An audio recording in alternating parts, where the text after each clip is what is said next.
त दर्शकवृन्द, नेपालमा भएका विभिन्न पवित्र महादेव स्थानहरूको जानकारी दिने क्रममा अब स्वीकार्नुहोस् पण्डित कृष्णप्रसाद खनाललाई।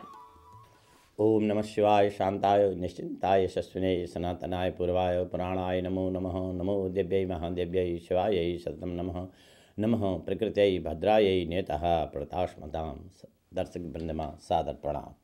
दर्शकवृन्द, अस्ति हामीले नेपालमा रहनुभएका 64 ज्योतिर्लिङ्गको यात्रा दर्शन गर्ने क्रममा काफीश्वरको दर्शन गरेका थियौँ र आज हामी कश्यपेश्वरको विषयमा केही जान्ने अथवा महिमा श्रवण गर्ने प्रयास गर्नेछौँ। यो कश्यपेश्वरको मन्दिर कहाँ छ त भनेदेखि यसै गरेर हामीले जब धुलीखेलबाट गएर 5 खाल भन्ने ठाउँमा पुग्छौँ, 5 खालबाट अहिले प्रसिद्ध मेलम्चीको जुन योजना फरेको छ त्यो बाटो जाँदाखेरि फटकछिला नपुग्दै मण्डन भन्ने ठाउँ छ। यो काभ्रे जिल्लामा पनि पर्दछ। यो मण्डन भन्ने ठाउँमा भगवान कश्यपेश्वरको मन्दिर छ।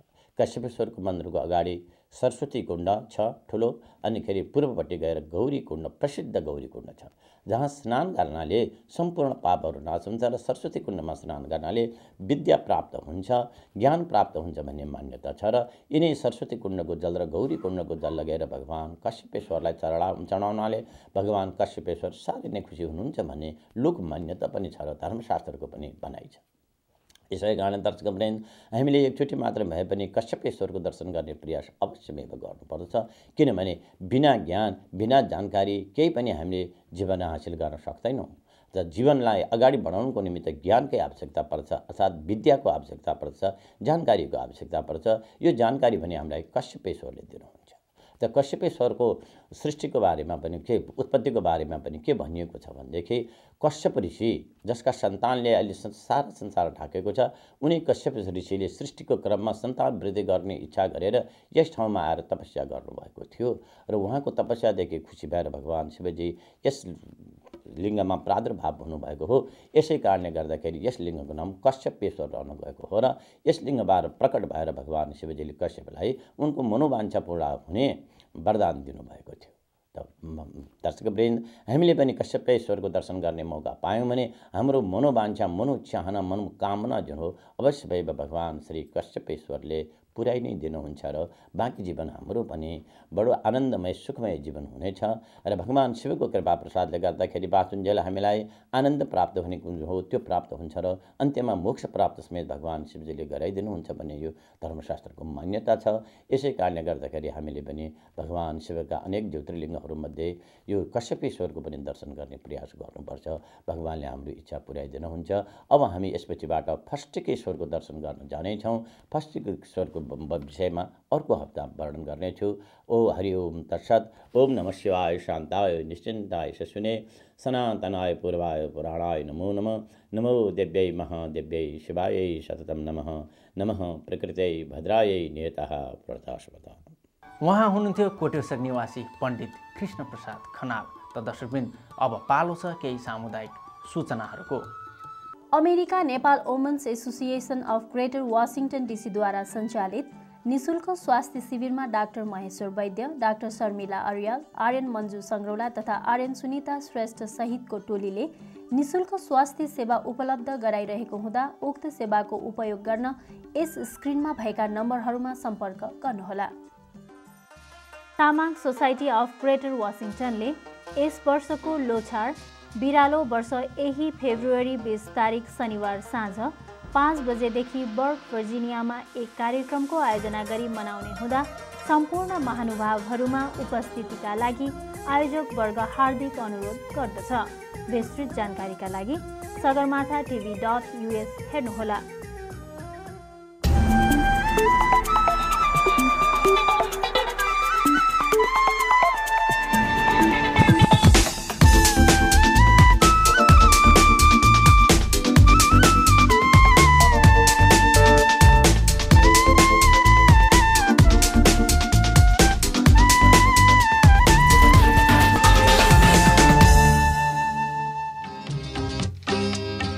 हरेक आइतबार दिउँसो 1 बजे WCTN 950 AM वाशिङटन डीसीबाट प्रत्यक्ष प्रसारण हुने कार्यक्रम रेडियो दोभान मेरील्यान्ड, भर्जिनिया एवं वाशिङटन डीसी तथा पेन्सिल्भेनियाका केही भूभागमा AM 950 का अलावा हाम्रो वेबसाइट radiodoban.com मार्फत संसारको जुनसुकै कुनामा पनि सुन्न सक्नुहुनेछ।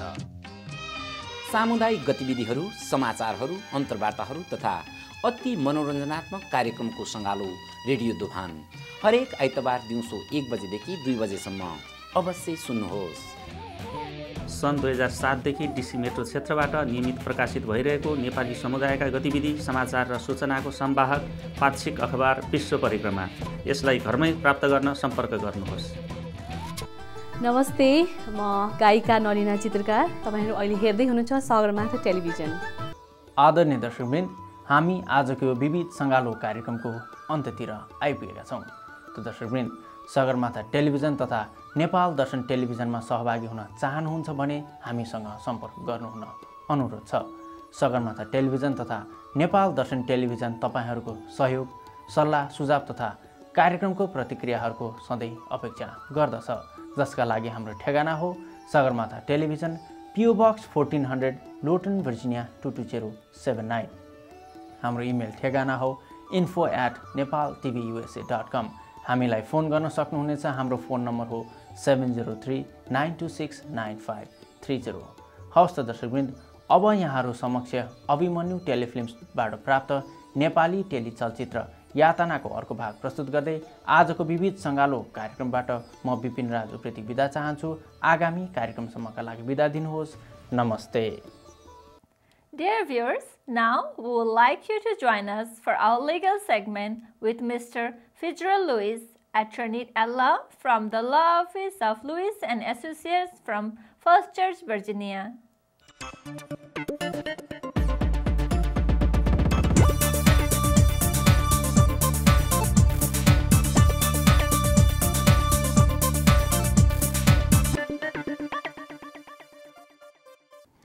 Namaste viewers, this is Fitzgerald Lewis from the Law Offices of Lewis and Associates in Falls Church, Virginia, and you're watching me on Sagamata television program.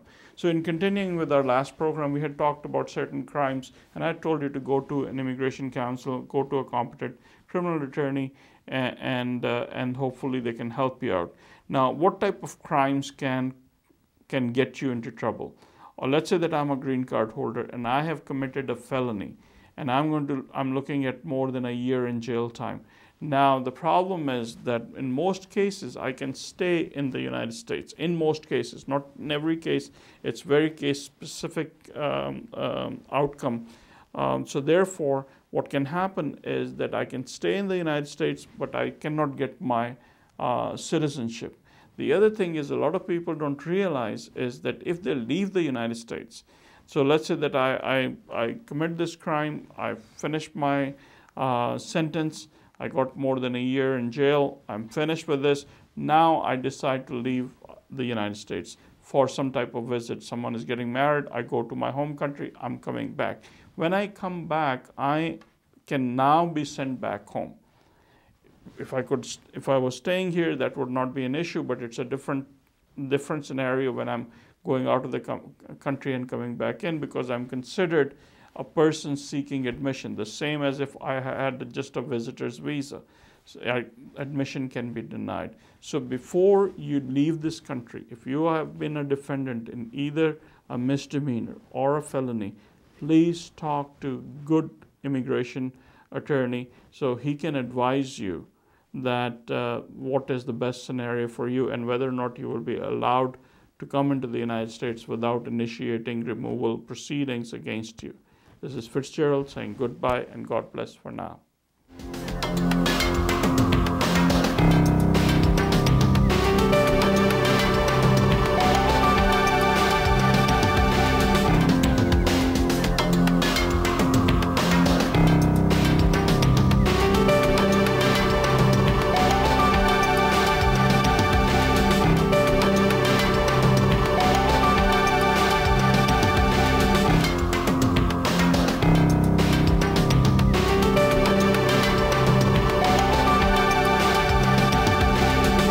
Adventures in Nepal. I'm back again. Now it is time for us to welcome Dr. Dan Vishwakarma from Lorton, Virginia with today's medical tip. नमस्कार, म doctor दान विश्वकर्मा। म आज यहाँलाई diabetes मलाइटसको बारेमा केही जानकारी लिएर आएको छु। डायबिटिज मलाइटसलाई हामी नेपालीमा मधुमेह अथवा सुगर भएको भनेर भन्छौँ। यो रोगमा चाहिँ हामीलाई हाम्रो शरीरमा हाम्रो ब्लडमा सुगरको मात्रा अति नै बढी हुन्छ। यहाँलाई थाहै होला यो हामीले खाएको खाना सुगरमा परिणत भएर ब्लडमा आएको हुन्छ। त्यो ब्लडमा भएको सुगरलाई चाहिँ नर्मल लेभलमा मेन्टेन गर्नको लागि चाहिँ हाम्रो शरीरमा भएको प्यान्क्रियाटिक ग्ल्यान्डले एउटा हर्मोन निकाल्छ जसलाई हामी इन्सुलिन भनिन्छ। त्यो इन्सुलिनले यो ब्लडको सुगरलाई चाहिँ शरीरको सेलहरू जस्तै लिभरको सेल, मसलको सेल भयो, फ्याट सेलमा भित्र गएर एनर्जी प्रड्युस गर्नमा मद्दत गर्दछ। तर यदि इन्सुलिन प्रड्युस नै भएन भने, आउँदै आएन भने, बनेन भने, अथवा चाहिँ कम मात्रामा बन्यो भने, अथवा शरीरले इन्सुलिनलाई राम्रोसँग उपयोग गर्न सकेन भने हामीलाई यो रोग लाग्दछ। यहाँलाई थाहा छँदैछ संसारमा यो रोग अति नै कमन रोग हो।